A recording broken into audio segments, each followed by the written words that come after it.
Hello everyone, I am Anshul Bajaj and I am doing LLB from Lloyd Law College. As we all know, after demonetization हमें time period दिया गया था अपनी old currency को bank में deposit करवाने का। 9 नवंबर से लेके 30 दिसंबर तक हम अपनी ओल्ड करेंसी बैंक अकाउंट्स में डिपॉजिट करवा सकते थे। लेकिन आफ्टर 30 दिसंबर अगर हमने ओल्ड करेंसी बैंक्स में जमा नहीं करवाई तो क्या?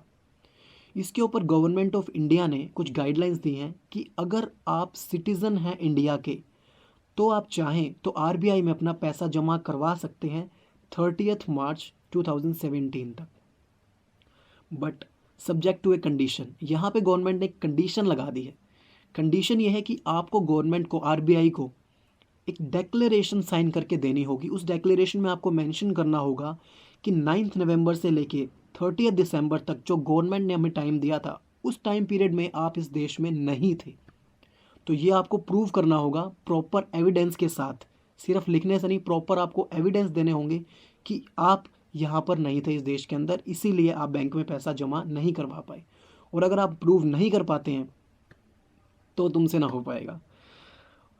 ये तो बात थी अगर आप सिटीज़न हैं इंडिया के। सेकंड थिंग, अगर आप एनआरआई हैं, नॉन रेजिडेंट इंडियन हैं, तो यही डेट आपके लिए 30 जून 2017 तक आप आरबीआई में जमा करवा सकते हैं। बट यहाँ भी आपको डेक्लेरेशन देना होगा।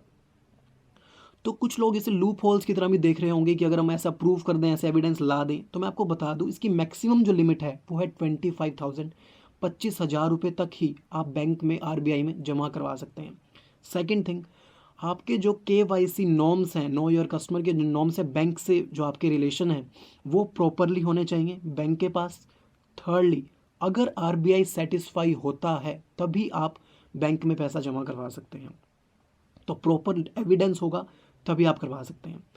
अगली चीज़, अगर ऐसा पकड़ा पाया जाता है कि आप फ्रॉड्यूलेंटली, कि ऐसा दिखा रहे हैं कि आप देश से बाहर थे और आप बैंक में अपने पैसे जमा करवा रहे हैं 30 मार्च तक, तो अगर ऐसा बैंक को पता लगता है तो आपके ऊपर 50,000 रुपये तक की पेनल्टी और 5 टाइम्स जितना आप बैंक में जमा करवा सकते हैं उसका 5 टाइम्स आपके ऊपर पेनल्टी इम्पोज कर दी जा सकती है, विच एवर इज़ हायर।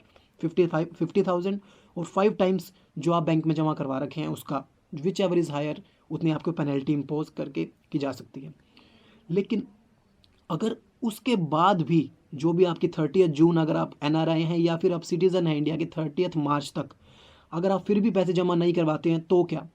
उसके बाद भी अगर आपके पास पैसे मिलते हैं, अगर आपके पास ओल्ड करेंसी मिलती है, तो 10,000 रुपये तक फाइन प्लस 5 टाइम्स जितनी करेंसी आपके पास पड़ी है विच एवर इज़ हायर, आपके ऊपर पेनल्टी इम्पोज कर की जा सकती है।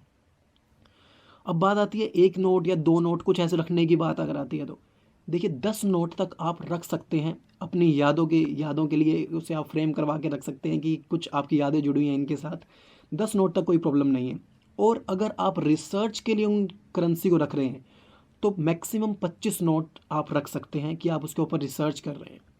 तो ये कुछ आरबीआई ने, गवर्नमेंट ऑफ इंडिया ने गाइडलाइंस दी हैं। अगर आपके पास अभी भी पैसे नहीं है तो आप उसको बैंक में कैसे जमा करवा सकते हैं, but subject to declaration condition जो यहाँ पे इम्पोज की गई है गवर्नमेंट ने। So thank you so much for watching this video. अगर आपको अच्छी लगी तो प्लीज़ सब्सक्राइब करें। Thank you so much.